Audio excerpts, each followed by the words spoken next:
Hello everyone, how are you all? I hope you guys are doing well. So guys, welcome back to our channel and start करेंगे अपना आज का session. आज के session में भी हम लोग एज यूजुअल डिस्कस करेंगे आपके यूजीसी नेट जेआरएफ पेपर 1, जो कि आपका जनरल पेपर होता है।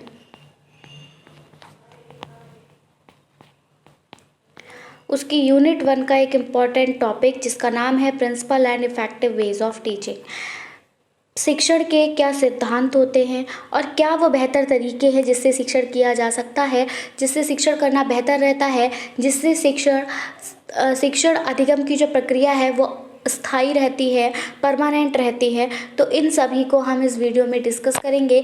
तो वीडियो आपके लिए बहुत ज़्यादा इम्पोर्टेंट रहने वाली है अगर आप भी यूजीसी नेट एग्ज़ाम में अपीयर होने वाले हैं या फिर आप यूजीसी नेट एग्ज़ाम देने वाले हैं। तो वीडियो को विदाउट स्किप किए लास्ट तक ज़रूर देखना है ताकि कोई भी इंपॉर्टेंट इन्फॉर्मेशन यहाँ पर मिस ना हो। साथ ही अगर आप हमारे चैनल पर नए हैं या फिर आपने हमारे चैनल को सब्सक्राइब नहीं किया है तो ऐसे ही यूजीसी नेट एग्ज़ाम की प्रिपरेशन के लिए चैनल को सब्सक्राइब करें और बेल आइकन को प्रेस करना बिल्कुल ना भूलें ताकि हम अपनी जब भी कोई न्यू वीडियो अपलोड करें तो नोटिफिकेशन सबसे पहले आपको मिल सके। तो चलिए without wasting much more time let's get started.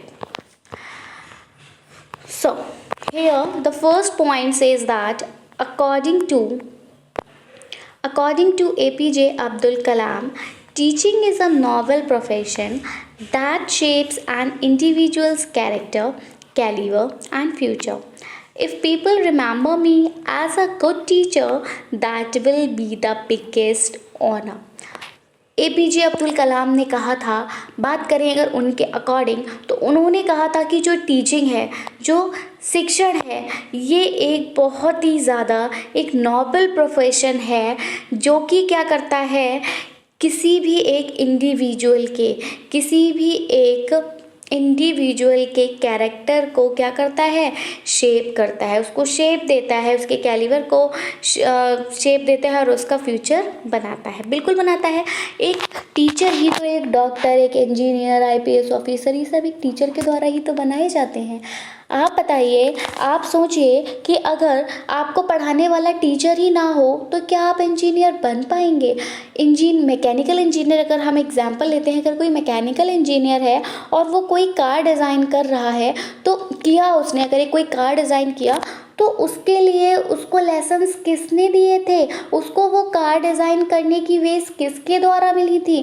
Teacher के द्वारा मिली थी ना। टीचर ने उसको टीच किया था और उसी पॉइंट से, उन्हीं नोट्स के थ्रू अब वो स्टूडेंट क्या बन रहा है, एक इंजीनियर बन रहा है। तो एक टीचिंग ही एक ऐसा प्रोफेशन है, मैं आपको हर वीडियो में बताती आ रही हूँ कि टीचिंग ही एक ऐसा प्रोफेशन है जो बाकी सारे प्रोफेशन को बिल्डअप करता है, बाकी सारे प्रोफेशंस को कंस्ट्रक्ट करता है। तो टीचिंग जो है वो एक कंस्ट्रक्ट अप्रोच है, ठीक है। इसीलिए जो एपीजे अब्दुल कलाम है उन्होंने कहा है कि टीचिंग एक नोबल प्रोफेशन है जो कि किसी भी एक इंडिविजुअल के कैरेक्टर को, उसके कैलिबर को, उसके अपकमिंग फ्यूचर को क्या करती है, शेप देती है, उसको जनरेट करती है, उसको बिल्डअप करती है।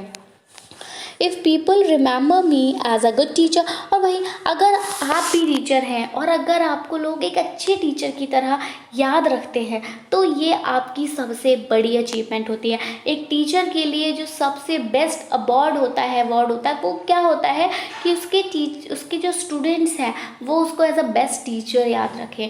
वो उसके जाने पे कहें कि सर मैम आप क्यों जा रहे हो, हमें बिल्कुल अच्छा नहीं लगेगा, या आपसे हम बहुत ज़्यादा प्रेरित रहे थे, आपसे बहुत ज़्यादा मोटिवेट हुए थे। इस तरह के अगर वर्ड्स स्टूडेंट कहता है तो टीचर्स की लाइफ में ये सबसे बड़ा एक बिगेस्ट अवार्ड होता है, ठीक है।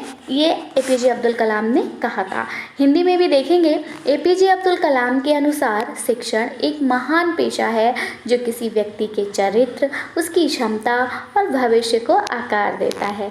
अगर लोग मुझे एक अच्छे शिक्षक के रूप में याद रखेंगे तो यह सबसे बड़ा सम्मान होगा।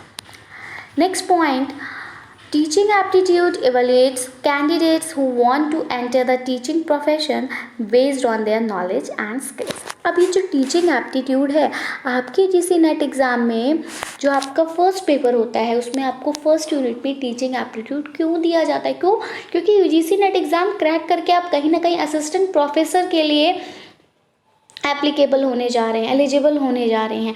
आप असिस्टेंट प्रोफेसर बनेंगे तो उससे पहले आपको टीचिंग के बारे में कंप्लीट नॉलेज होनी चाहिए कि हाउ यू विल टीच, कैसे आप पढ़ाओगे, ठीक है, किन किन वेज का आप यूज़ करोगे at the time of teaching, ठीक है, किन किन प्रिंसिपल्स को आप फॉलो करोगे। तो इस सभी के लिए जो ये टीचिंग एप्टीट्यूड है ये कंडक्ट कराया जाता है।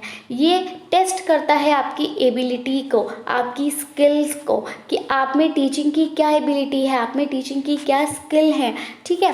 तो teaching aptitude evaluates candidates who want to enter the teaching profession based on their knowledge and skill. उनकी नॉलेज, उनके स्किल के आधार पर उनको क्या करता है, उनको टेस्ट करता है, उनको मापता है कि वो इस टीचिंग प्रोफेशन के लिए एप्लीकेबल हैं या फिर नहीं है, वैलिड है या नहीं है। शिक्षण योग्यता उन उम्मीदवारों का मूल्यांकन करती है जो अपने ज्ञान और कौशल के आधार पर शिक्षण पेशे में प्रवेश करना चाहते हैं। Next, teaching is the flow of ideas. बिल्कुल, क्या होता है शिक्षण में? शिक्षण में जो आपके विचार हैं, जो आपके आइडियाज़ हैं, उनका फ्लो होता है, उनका प्रवाह होता है, वो एक तरह से बहते हैं। जब शिक्षक, जब कोई टीचर किसी भी क्लास में होता है और जब वो अपना कोई भी टॉपिक पढ़ा रहा होता है तो उस टॉपिक से रिलेटेड जितनी नॉलेज उसको होती है वो उस सब का क्या कर देता है, उस सब की बारिश कर देता है।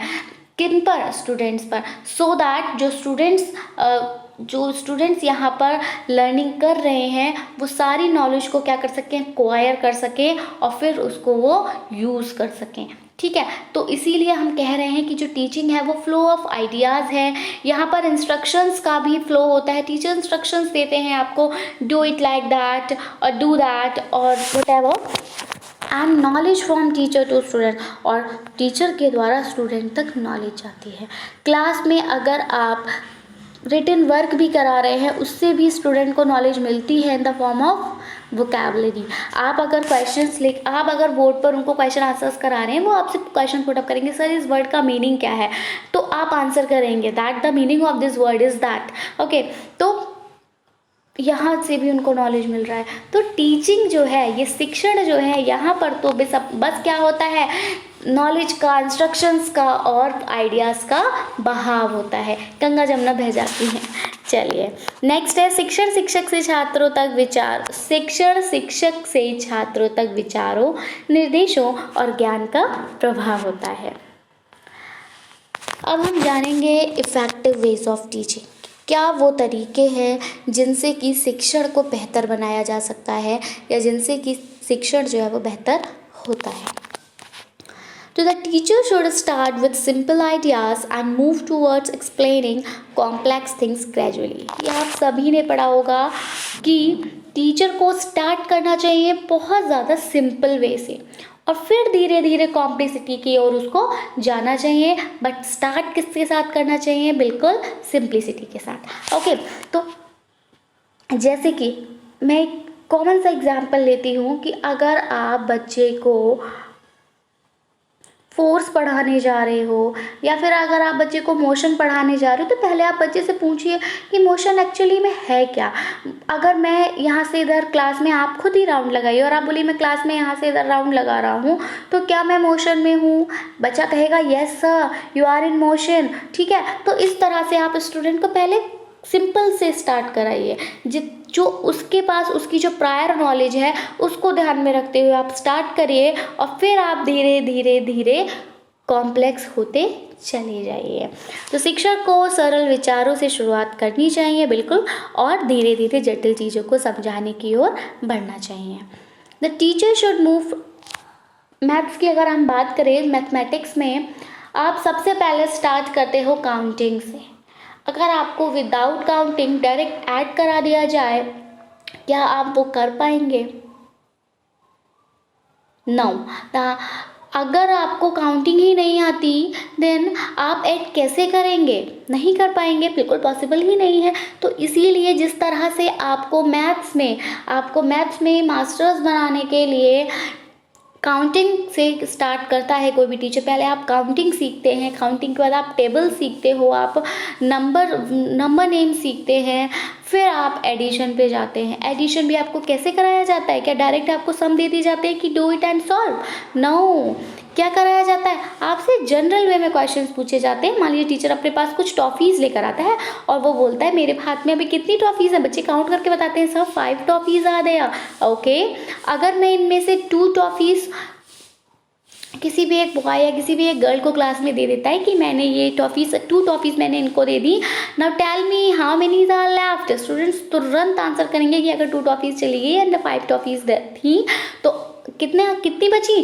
3। तो इस तरह से पहले उनको सिखाया जाता है और फिर उनको सम्स कराए जाते हैं। तो पहले सिंपल से शुरू करके कॉम्प्लेक्स की ओर आपको बढ़ना होता है। The teacher should move from explaining known concepts towards unknown concepts because students would be able to relate and retain concept easily। जैसे मैंने अभी बताया था कि आपको स्टूडेंट्स की प्रायर नॉलेज चेक करनी है। जो भी टॉपिक आप पढ़ाने जा रहे हो उस टॉपिक के बारे में स्टूडेंट क्या जानता है, उसकी अपनी क्या नॉलेज है, पहले आप वो जानिए और फिर क्या करिए, फिर जो वो जानता है वहीं से जो वो जानता है वहीं से आप कंसेप्ट को एक्सप्लेन करने की कोशिश करिए और फिर जो वो नहीं जानता है वहाँ तक उसको लेकर जाइए।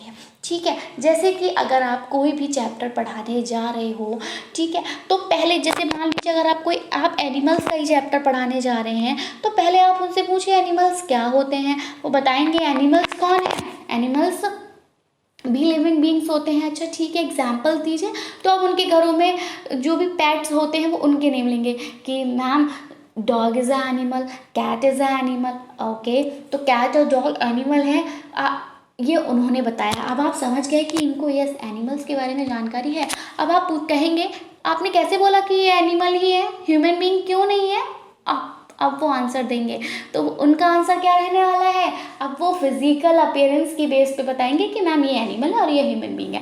कहेंगे, पूछेंगे कैसे, तो वो कहेंगे मैम ह्यूमन बीइंग्स के 2 हैंड्स एंड 2 लेग्स होती हैं बट एनिमल्स में 4 लेग्स होती हैं, no hands are there. Okay ma'am human beings can communicate, वो बोल सकते हैं बट द एनिमल्स कांट। तो इस तरह से वो आपको कुछ एग्जाम्पल्स देंगे। अब आप इन्हीं एग्जाम्पल्स के थ्रू उनको अननोन कंसेप्ट की तरफ लेके जाएंगे, यानी एनिमल्स की उन कैरेक्टरिस्टिक्स के बारे में बताएंगे जिनको वो नहीं जानते हैं। जैसे कि कुछ some animals are cold blooded, some animals are warm blooded, some are amphibian, some are mammals. तो इस तरह से आप एनिमल से शुरू करके एनिमल्स की पूरी क्लासिफिकेशन उनको बताएंगे। तो इस तरह से जो स्टूडेंट हैं वो जो कंसेप्ट आप एक्सप्लेन कर रहे हो उसको रिलेट कर पाएंगे बहुत इजी तरह से और बहुत बेहतर तरह से। शिक्षक को ज्ञात अवधारणाओं को समझाने से अज्ञात अवधारणाओं की ओर बढ़ना चाहिए, क्योंकि छात्र अवधारणाओं को आसानी से जोड़ने और बनाए रखने में सक्षम हो पाते हैं। The teacher should move from concrete established facts to abstract, existing in thought or as an idea but not having a physical, a concrete existence, concepts while teaching। अब यहाँ पर बोला है कि शिक्षक को पढ़ाते समय कहाँ से किधर की ओर जाना चाहिए, तो कहाँ से जाना चाहिए, कंक्रीट यानी कि जो मूर्त हैं, मूर्त मीन्स कंक्रीट मीन्स जो आप देख सकते हो, उन चीज़ों से स्टार्ट करना चाहिए और फिर आपको वो चीज़ें बतानी चाहिए जो नहीं देखी जा सकती हैं, जिनको सिर्फ आइडिया से एक्सप्लेन किया जा सकता है। क्लियर? तो शिक्षक को पढ़ाते समय ठोस यानी जो चीज़ें वो देख सकते हैं, जो स्टूडेंट्स देख सकते हैं वहाँ से स्टार्ट करिए और फिर जो चीज़ें वो नहीं देख सकते हैं वहाँ तक उनको लेकर जाइए। ठीक है, तो शिक्षक को पढ़ाते समय ठोस स्थापित तथ्य से अमूर्त विचार में या विचार के रूप में विद्यमान लेकिन भौतिक या ठोस अस्तित्व नहीं रखने वाली अवधारणाओं की ओर बढ़ना चाहिए। नेक्स्ट है, for a better understanding of teacher should impart knowledge about the present. अगर बेटर अंडरस्टैंडिंग करनी, बेहतर तरीके से समझाना है तो क्या करना होगा, टीचर को नॉलेज इम्पार्ट करनी होगी प्रेजेंट के बारे में, जो अभी चल रहा है, जो हो चुका वो नहीं जानता, जो आने वाला है वो वहाँ से भी रिलेट नहीं कर पाएगा, लेकिन जो अभी हो रहा है वो वहाँ से बेहतर तरीके से रिलेट कर पाएगा। तो टीचर को नॉलेज कैसे देनी चाहिए, प्रेजेंट से देनी चाहिए, and then they can understand the past and the future better. और जब आप उनको पहले प्रेजेंट सिखाएंगे तो वो पास्ट और फ्यूचर भी सीख पाएंगे।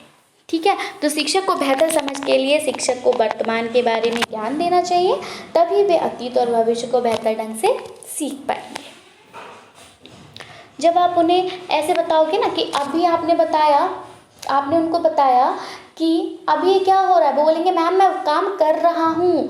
अच्छा, आप काम कर रहे हो, अगर आपने काम कल किया होता तो बच्चे कहेंगे, तो आप कहेंगे कि तो भी आप यही कहेंगे कि मैं काम कर रहा हूँ, तो बच्चा खुद ही कह देगा नो मैम तब हम काम कर रहे थे।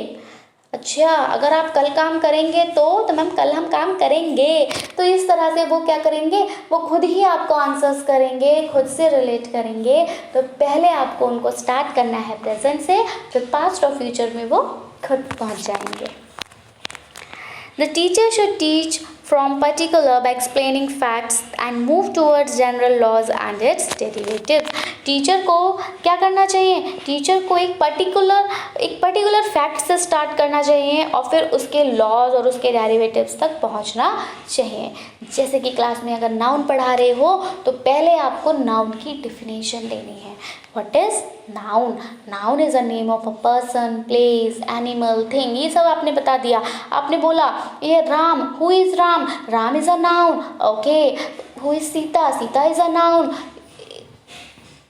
What is this? This is a chair and what is the chair is a noun। तो इस तरह से पहले आप उनको नाउन समझाएंगे और फिर नाउन जब आप समझा देंगे उसके बाद आप उनको उसके क्लासिफिकेशंस बताएंगे, उसके लॉज बताएंगे। यानी कि जैसे लॉज इन द सेंस कि नाउन्स में क्या होते हैं, आपको जेंडर्स भी देखने को मिलते हैं, आपको सिंगुलर एंड प्लूरल्स देखने को मिलते हैं, ये सब बताएंगे। क्लासिफिकेशन बताएंगे कि नाउन जो है कितने टाइप्स के होते हैं, common noun, proper noun, abstract noun, material noun.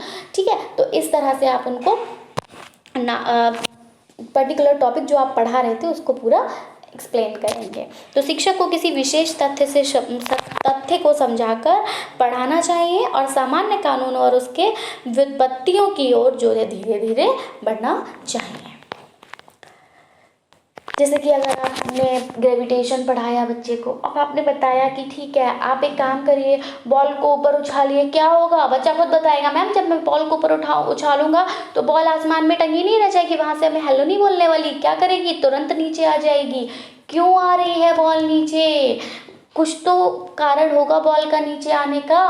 बिल्कुल है, क्या है, एक फोर्स है। क्या है वो फोर्स, ग्रेविटेशनल फोर्स है। ठीक है, आपने समझाया। अब आप उन्हें बताओ अच्छा ग्रेविटेशनल फोर्स का हमें पता कैसे चला कि ग्रेविटेशनल फोर्स है जो कि कोई भी जो चीज़ अवे फ्रॉम द अर्थ जा रही होती है उसको अपनी तरफ अट्रैक्ट करती है। तो अब आप उसको कहानी सुनाइए, पहले आप ग्रेविटेशनल फोर्स समझा दीजिए, अब आप कहानी सुनाइए कि ये कहाँ से जो है वो डिराइव हुआ। तो कहाँ से डिराइव हुआ था कि एक बार न्यूटन बैठे हुए थे। ठीक है, न्यूटन कौन है, न्यूटन एक साइंटिस्ट है, इन्होंने ही ग्रेविटेशनल फोर्स को डिस्कवर किया था। कैसे किया था वही मैं बता रही हूँ कि ये क्या काफ़ी बार बता चुकी हूँ मैं आपको वीडियोस में, अगर आपने देखी होंगी कंटिन्यू अगर आप देखते होंगे। एक ट्री के नीचे बैठे थे, ऊपर से क्या गिरा था, एप्पल गिरा था। तो जब एप्पल गिरा तो इन्होंने सोचा कि ऐसा क्यों हुआ, ये एप्पल नीचे की ओर क्यों गिरा, ऊपर की ओर क्यों नहीं गया। जब तब इन्होंने इस पर एक्सपेरिमेंट्स किए, उस पर उन्होंने स्टडी की, रिसर्च की और फाइंड किया कि यहाँ पर एक ग्रेविटेशनल फोर्स लगता है जो क्या करता है, ऑब्जेक्ट्स को अपनी तरफ अट्रैक्ट करता है। तो वही आपको भी करना है कि पहले आपको कंसेप्ट समझाना है और फिर वो कैसे ड्राइव हुआ, उसके क्या क्या क्लासिफिकेशन है वो सब आप बताएंगे। शिक्षक को पहले छात्र की मनोवैज्ञानिक यस नेक्स्ट है the teacher should keep in mind the psychological need of a student first and then move towards explaining concepts in logical ways. दूसरा इम्पॉर्टेंट पॉइंट है, पढ़ाते समय टीचर को बच्चे की साइकोलॉजिकल नीड देखनी है। टीचर को साइकोलॉजिकली भी देखना होता है कि स्टूडेंट जो है वो किस तरह से समझ रहा है। स्टूडेंट एवरेज है, इंटेलिजेंट है, नॉर्मल है, मतलब किस कैटेगरी में आ रहा है, तो ये उसको किस तरह से समझाने की ज़रूरत है, उसको आप स्टडी करेंगे, उसको आप ऑब्जर्व करेंगे, फिर आप जो है वो कंसेप्ट को पढ़ाने की ओर बढ़ेंगे। पहले आप ये जान लेंगे कि आपका जो बच्चा है जिसको आप पढ़ाने जा रहे हो वो आपको किस लेवल तक समझ सकता है। ठीक है, तो शिक्षक को पहले छात्र की मनोवैज्ञानिक आवश्यकताओं को ध्यान में रखना चाहिए और फिर अवधारणाओं को तार्किक तरीके से समझाने की दिशा में आगे बढ़ना चाहिए।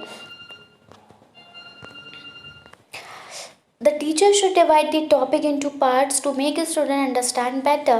बच्चे को बेहतर तरीके से समझाने के लिए जो भी टॉपिक आप पढ़ा रहे हो उसको एक साथ ना पढ़ा के उसको पार्ट्स में पढ़ाइए। जैसे हम करते हैं ना कि कोई भी एक टॉपिक पढ़े, जैसे हमने लर्नर्स और टाइप्स ऑफ लर्नर्स पढ़े थे, 2 पार्ट्स में पढ़े थे। टीचिंग लर्निंग एड्स पढ़ा था, 3 पार्ट्स में पढ़ा था। ठीक है, तो इस तरह से पार्ट्स पे अपने टॉपिक को डिवाइड कर लीजिए ताकि स्टूडेंट जो बेहतर तरीके से सीख पाए। अगर आप सबको एक साथ करवा देंगे तो बच्चा नहीं सीख पाएगा। एग्जाम्पल, आपको अगर दाल चावल सब्जी सब एक ही प्लेट में दे दी जाए तो क्या आपको वो खाने में अच्छी लगेगी? बिल्कुल नहीं। लेकिन वहीं अगर वो प्रॉपर तरह से आपको सर्व किया जाए, बाउल में आपको दाल दी जाए, ठीक है, तो इस तरह से अगर आपको सर्व किया जाए तो वो आपको खाने में टेस्टी लगेगा। जबकि कुछ एक्स्ट्रा टेस्ट थोड़ा ना जाएगा, सेम ही खाना था।